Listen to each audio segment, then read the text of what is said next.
Nilikha niya yung earth. When God created the earth, He created it not in vain. Hindi niya nilikhang sira.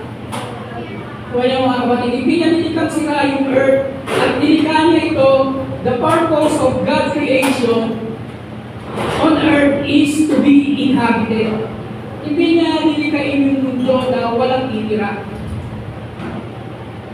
Amen. Hindi niya nilikhain yung mundo na walang titira. Kaya niya nilikha yung mundo para tirahan.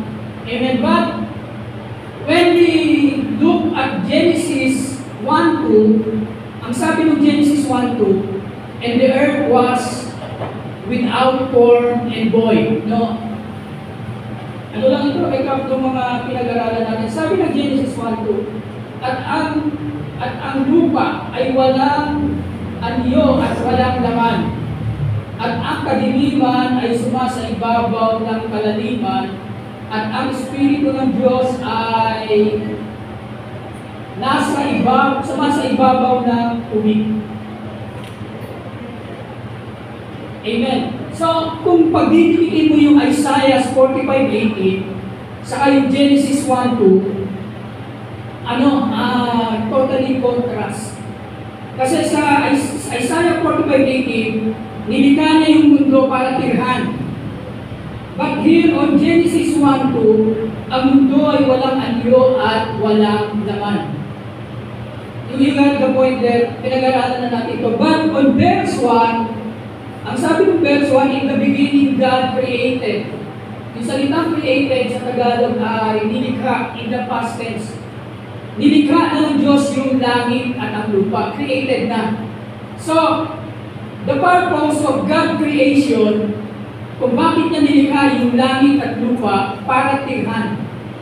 But when you go on verse 2, and the earth was without form and void, and the darkness was upon the face of the deep, and the Spirit of God moved upon the face of the water. Kumontra dun sa verse 1. So, mayroong God theory na in-introduce ko nung nakaraan, na between verse 1 and verse 2, mayroong pagitan. May nangyari. Hindi ito magkasunod na pangyayari. Mayroong gap between verse 1 and verse 2, and we don't know how many years. And kung i-apply natin yung principle ng Isaiah 45:18, God created the earth to be inhabited, and then verse 1 says, in the beginning God created the heaven and the earth. In the beginning God created.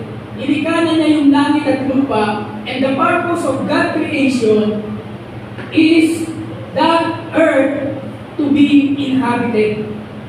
So, ang purpose kaya nilikha yung langit at lupa para tirhan. So, on verse 1, allowing kung mahilig kayo sa mga conspiracy theory lang to, mga kapatid, conspiracy theory, sa verse 1, meron nang tumira. Kasi, in the beginning, God created the heaven and the earth. Created na, and the purpose of God's creation, sabi ng 45:18 ng Isaiah, is to be inhabited. God created the earth not in vain. Hindi niya nilikha ang lupa na sira. Pag gumawa ka ng bahay, o nagpagawa ka ng bahay, your purpose is your purpose is that house to be inhabited. Kung hindi mo man ang tirhan, ang gagawin mo diyang pauupahan mo. Yun the point, mga kapatid. So then, allowing this principle, on verse 1, in the beginning, God created the heaven and the earth. God already created, and the purpose of God's creation of the earth is to be inhabited. So, ibig sabihin, mayroong tumira. Conspiracy theory lang to. Theory lang. Bigyan mo kayo lang isang okay, mamaya na. Now, the question is, sino ang tumira? Mga angel.